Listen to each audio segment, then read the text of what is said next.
Shalom Bapak, Ibu, dan saudara-saudari yang diberkati oleh Tuhan. Puji dan syukur atas kasih setia Tuhan kita dapat dimampukan sampai saat ini. Firman Tuhan yang menjadi renungan malam kita diambil dari kitab Yeremia pasal 32 ayat 36 sampai dengan 44 dengan judul perikop Pembelian ladang sebagai jaminan dari keselamatan Yehuda yang akan datang. Yang menjadi tema pada hari ini adalah Tuhan tidak pernah lupa janjinya.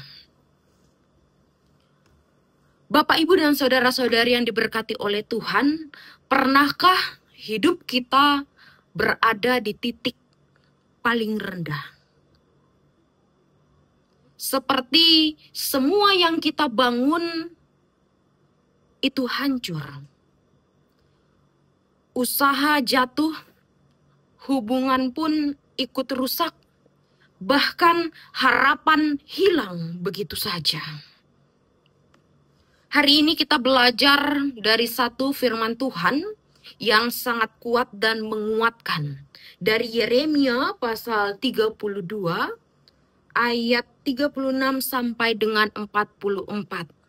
Tentunya ini bukan hanya cerita lama, tetapi ini adalah sebuah janji pemulihan buat kita semua. Bangsa Israel pada waktu itu sedang dalam keadaan yang sangat kacau. Mereka dibuang ke Babel, kota Yerusalem hancur, mereka terserak dan tidak ada harapan. Lalu Tuhan berkata pada firman-Nya pada ayat yang ke-37, "Sesungguhnya aku mengumpulkan mereka dari segala negeri kemana aku mencerai-beraikan mereka karena murkaku. Kehangatan amarahku dan gusarku yang besar, dan aku akan mengembalikan mereka ke tempat ini dan akan membuat mereka diam dengan tentram." Jelas, firman Tuhan pada hari ini luar biasa. Tuhan tahu di mana umatnya berada. Di tengah-tengah pembuangan, penderitaan, kekacauan, dan Tuhan berkata, "Aku akan kumpulkan mereka." Mengumpulkan mereka. Artinya adalah Tuhan tidak pernah lepas kendalinya.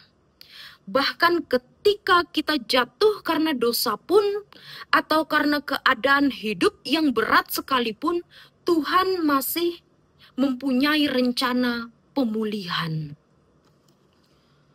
Mungkin kadang kita merasa Tuhan jauh. Tetapi ayat ini berkata sebaliknya. Tuhan sedang merancang pemulihanmu. Tuhan tidak hanya mengembalikan tanah dan kota mereka, tetapi Tuhan mau mengubah hati mereka. Pada ayat yang ke-39, "Aku akan memberi mereka satu hati dan satu tingkah langkah, sehingga mereka takut kepadaku sepanjang masa untuk kebaikan mereka dan anak-anak mereka yang datang kemudian." Pada ayat yang ke-40, "Aku akan mengikat perjanjian kekal dengan mereka, bahwa aku tidak akan membelakangi mereka, melainkan akan berbuat baik kepada mereka. Aku akan menaruh takut kepadaku ke dalam hati mereka, supaya mereka jangan menjauh daripadaku." Tuhan bukan cuma memulihkan kondisi luar kita, tetapi membentuk hati kita supaya tetap dekat kepadanya. Dia tahu bahwa pemulihan sejati berawal dari hati yang takut akan Tuhan. Bukan takut yang membuat kita lari begitu saja, tetapi takut yang membuat kita semakin taat, setia, bahkan dekat kepadanya.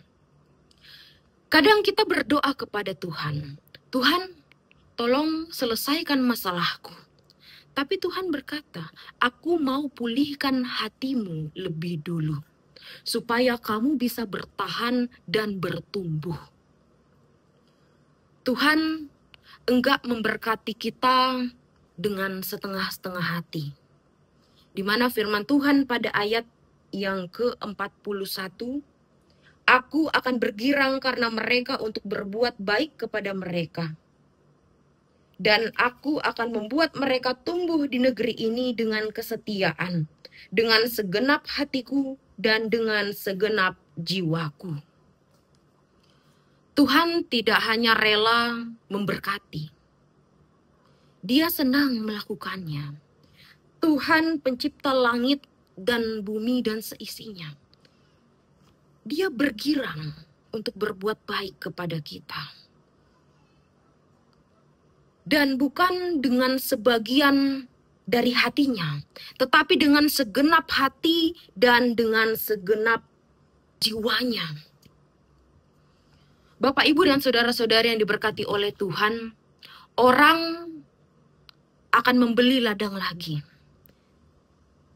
di tempat yang kamu katakan tandus.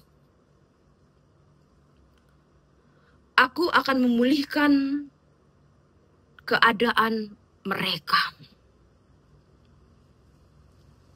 Ladang itu adalah gambaran masa depan yang tadinya tidak bernilai jadi tempat investasi.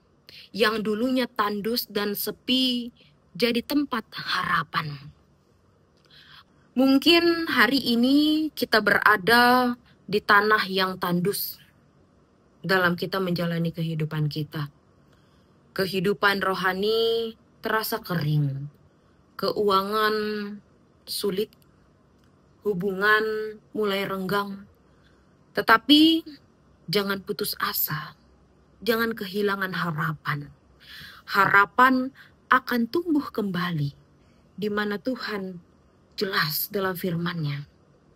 Sebab aku akan memulihkan keadaan mereka. Demikianlah firman Tuhan. Pemulihan dari Tuhan itu sungguh nyata. Tetapi seringkali itu dimulai bukan dari luar, tetapi dari dalam hati kita, pribadi kita. Hari ini Tuhan memanggil kita untuk percaya kepadanya, menumbuhkan kembali harapan yang kosong tadi. Kembali berharap, memiliki pengharapan, dan kembali berjalan bersamanya. Tuhan akan menyertai kita, memampukan kita. Karena Ia yang memegang masa depan kita. Tuhan memberkati kita melalui firman-Nya. Amin. Mari kita satukan hati kita, mari kita berdoa. Segala puji dan syukur kami naikkan hadirat-Mu Tuhan. Terima kasih atas kekuatan, kehidupan, kesehatan yang boleh Tuhan percayakan sampai detik ini Bapa. Terima kasih atas firman yang boleh diperdengarkan kepada kami. Biarlah firman-Mu tidak berlalu begitu saja, namun melekat di dalam hati dan pikiran kami.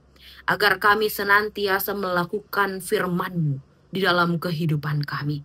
Ajar kami Tuhan untuk selalu taat dan setia kepadamu Bapa. Ajar kami Tuhan untuk selalu memiliki harapan kepadamu Tuhan. Di dalam nama Tuhan Yesus Kristus kami berdoa dan mengucap syukur. Amin.